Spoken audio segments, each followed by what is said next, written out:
We met in December, when soft snow was falling from the sky, covering the grey pavement with a layer of white fluff, and the colourful lights illuminated the streets during the cold winter nights.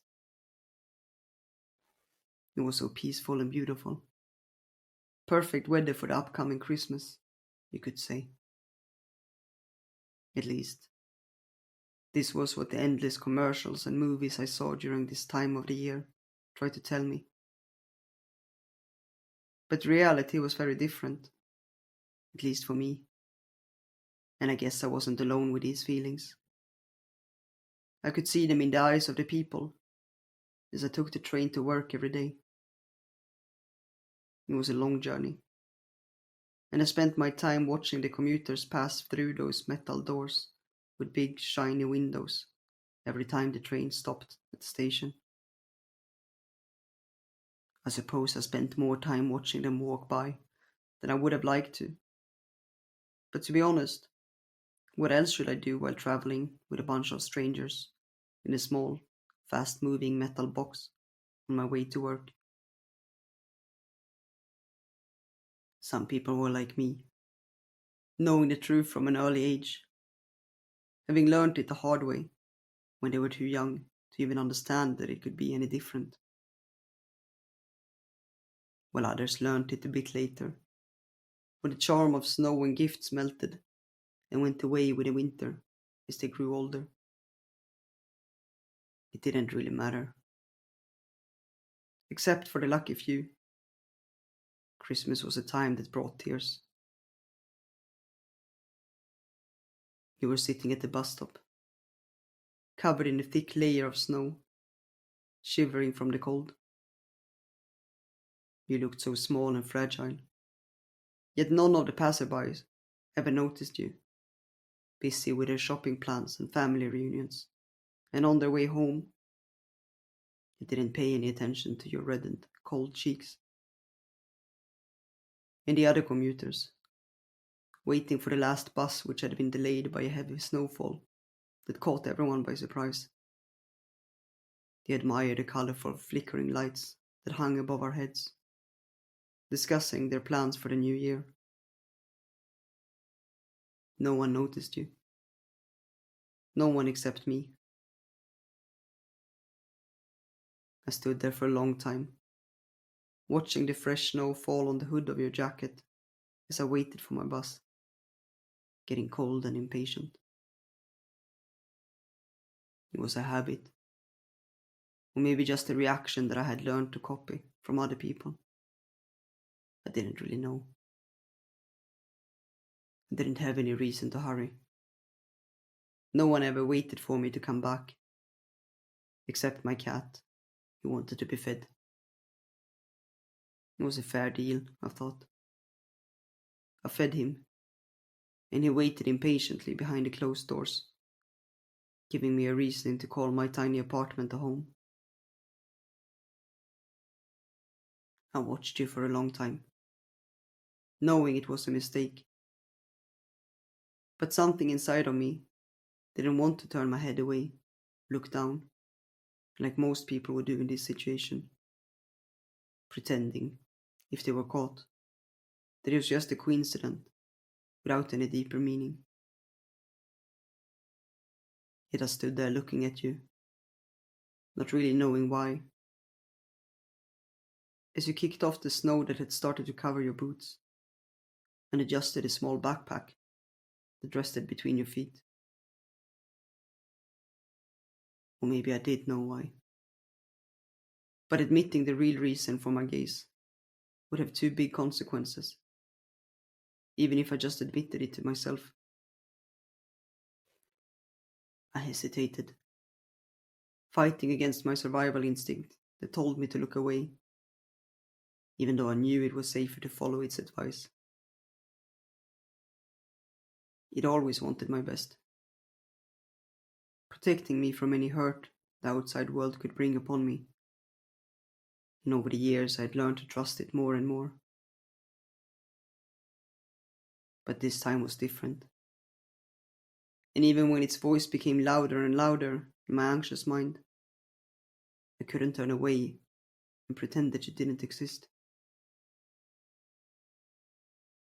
This hesitation cost me everything I had, but it also brought you into my life, and I didn't regret it.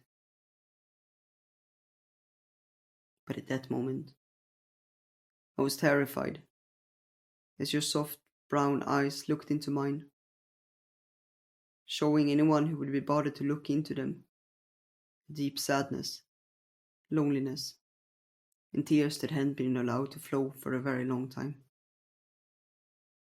I knew, of course, that what I would see in them was not any different from mine, and this was the reason for my fear and hesitation.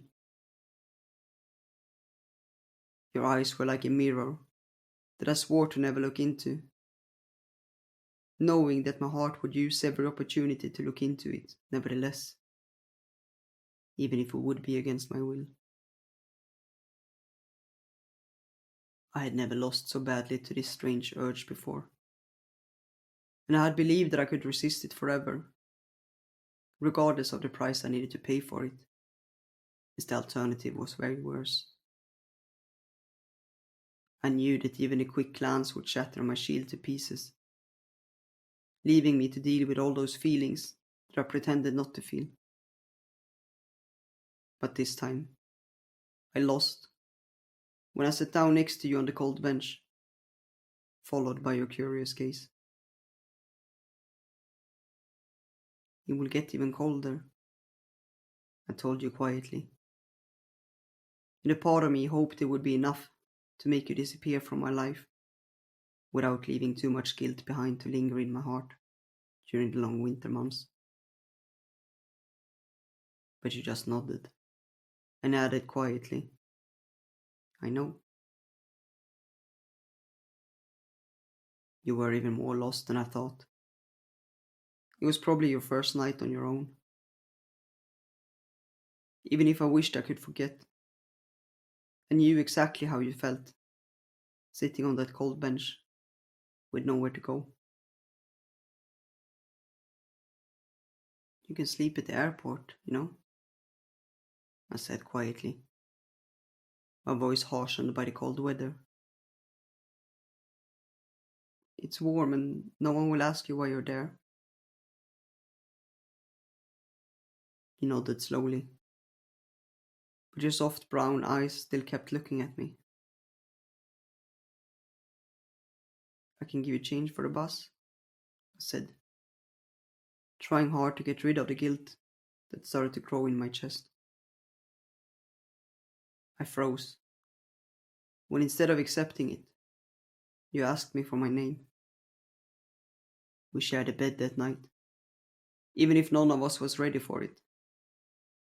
Since I didn't have a sofa or anything like that in my tiny apartment, and making you sleep on the floor just didn't feel right. Even if I could make some space for you between the cardboard boxes that served as a cupboard and wardrobe.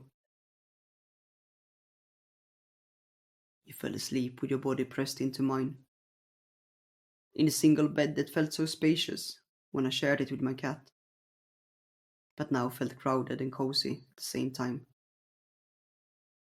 And I didn't mind your cold feet keeping me awake through the night, as you snuggled yourself into me more and more, trying to get warm after wandering aimlessly through the crowded streets. Or at least this is what I thought back then.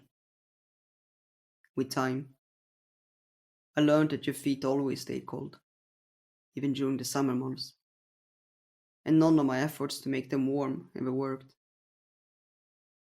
But you never minded my failed attempts, and waited patiently every evening to try again after I fed our cat.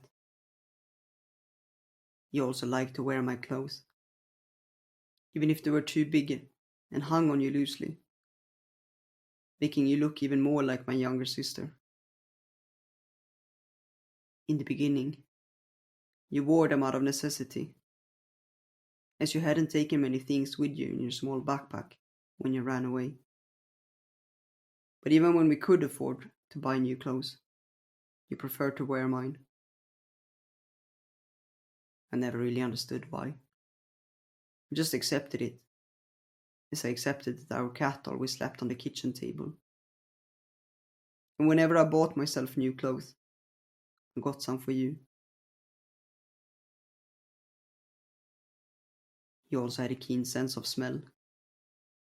As soon as you could, you replaced all my soaps and shampoos that I had randomly picked from a store shelf, caring only for the price, with those that smelled like a flowery meadow on a warm summer day, making our scents melt into each other when we lay in bed, listening to the snowstorm that raged outside.